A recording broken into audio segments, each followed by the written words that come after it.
Hello,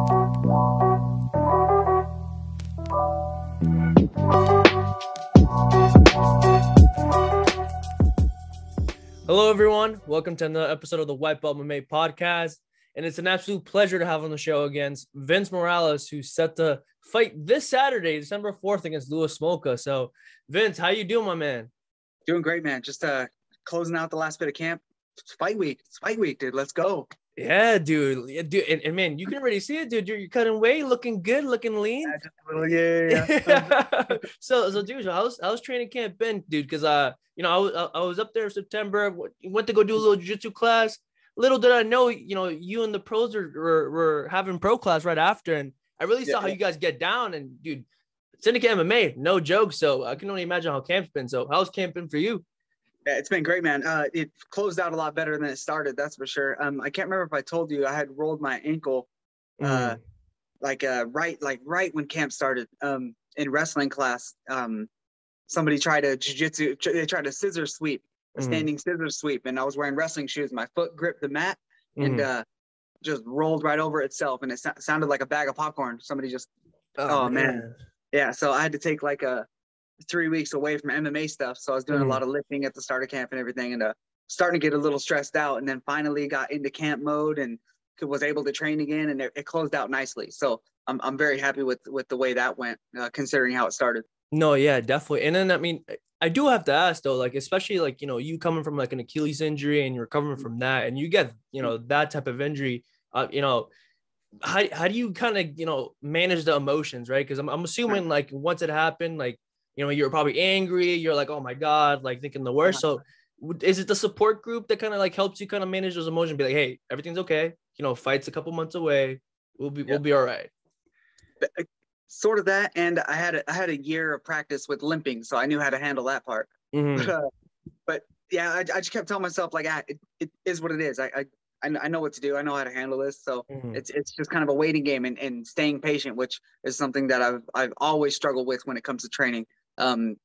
Training through injuries or coming back too soon and getting re-injured and stuff like that. So like I knowing myself, I was like, cool, take a week or two off, get like just settle, relax. Like I can still go learn, and it's not like I can't do anything. So I just kind of took things slow, and then as I could get back to it and get back to bouncing, I was like, okay, here we are, boom, and then got right into camp mode. And yeah, cardio feels great, strength feels great. I feel like maybe it was a good thing that I had to start the first few weeks of camp like on the sidelines, basically.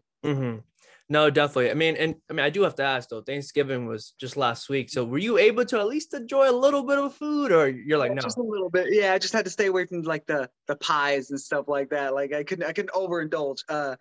But thankfully it's not like I'm one of the biggest bantamweights. So my weight's pretty manageable, like at all times really. So I had some stuffing and some turkey and some ham and some of the good stuff that makes Thanksgiving. And then yeah, I was fine. So I'm only right now, I think I'm 12 pounds over, which is a great starting point because that's ahead of schedule. So there you go. I mean, I do have to ask though, but what's the food of choice though? Food of choice for the Thanksgiving plate?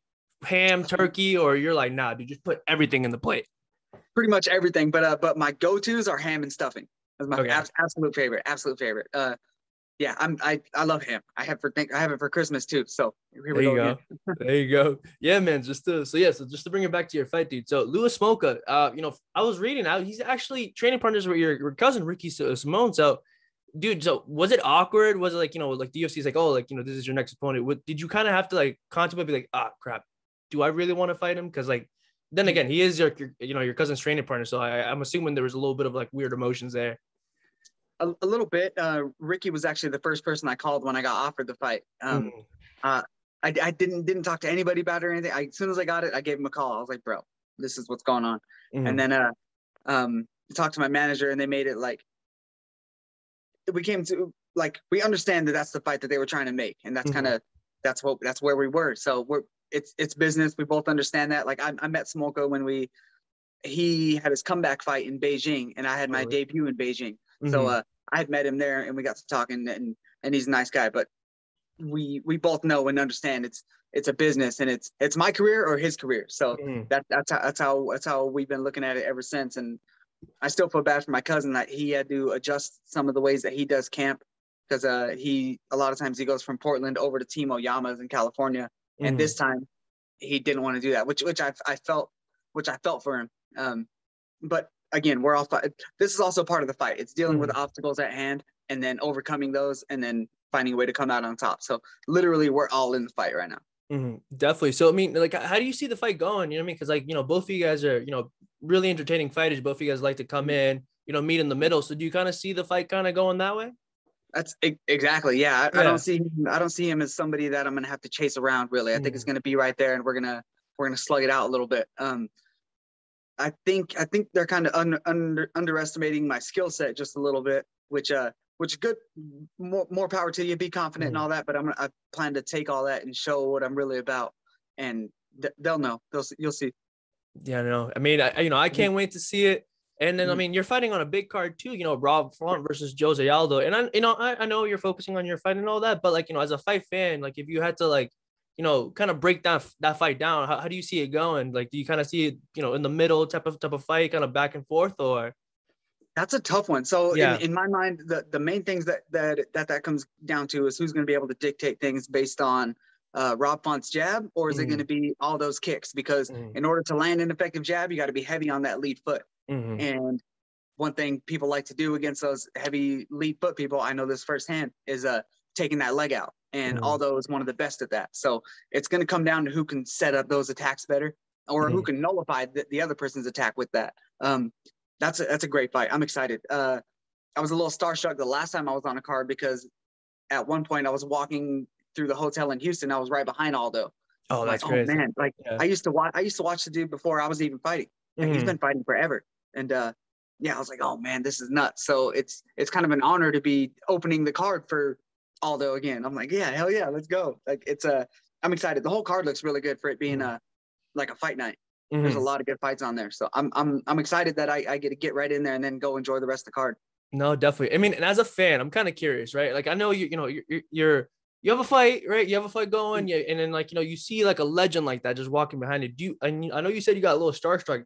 Is there ever a little bit of you that you're like, man, would it be awkward to ask for a picture? You're like, nah, I'll just wait for another day. Yeah, exactly. I thought about it at that point, and I was like, no. We're literally cutting weight. Like, now is not the time to fangirl. So yeah, maybe after the fight I'll run into him somewhere or something, and we'll get that picture. But I especially for me too. Like, I like to respect the fact that we're there to do, and I don't want to take away from that and like be an annoyance or distraction.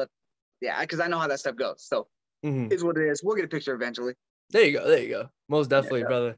And one last thing, dude. You know, I've been also seeing, like, you know, a bunch of pictures of, like, you know, Aljamain Sterling and, you know, Marab and all these fighters, you know, go in the syndicate and train a little bit.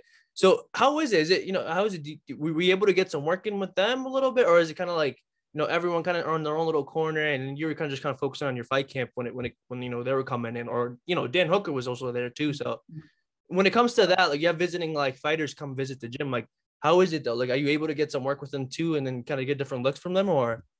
Yeah, definitely. And it's awesome. That's one of my favorite things about being, like, in the fight capital of the world. I mean, the best guys get to come through, and we get to get some experience with them. And it's eye-opening a lot of times, and it's humbling at the same time. And it's reassuring and another time. Like there's a lot that goes into that. Right now, I just, like, throughout camp and stuff, I just try to appreciate it for what it is in the process. I like to get in there and mix it up with some of the best guys in the world, and test myself in just the gym. It really gets me in the mood to test myself in front of fans and stuff like that. So it's awesome, really. I love it. It's one of the blessings of being here in Vegas. There you go. Most definitely. So, you know, Vince, kind of like I said off camera too, man, you know, I didn't want to take too much of your time. I know it's fight week. I know, you know, it's time for you to focus on the fight. So, you know, before we go, do you want to plug in your social medias again so everyone watching can go and follow you?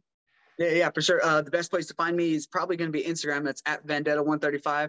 Same thing on Twitter. I think same thing on TikTok. I plan to do last fight camp. I did like mini embedded TikToks of just showing kind of the process. So I plan to do the same thing for this one. So if you want to keep up with the fight week, you can find me on there, or on Instagram. I'm gonna post it there too. So there you go. Fight week, dude. I'm excited. I appreciate the time. Yeah, definitely, man. You know, Vince, I'll be rooting for you. I'm sure everyone watching will be rooting for you. And once again, to everyone watching, peace.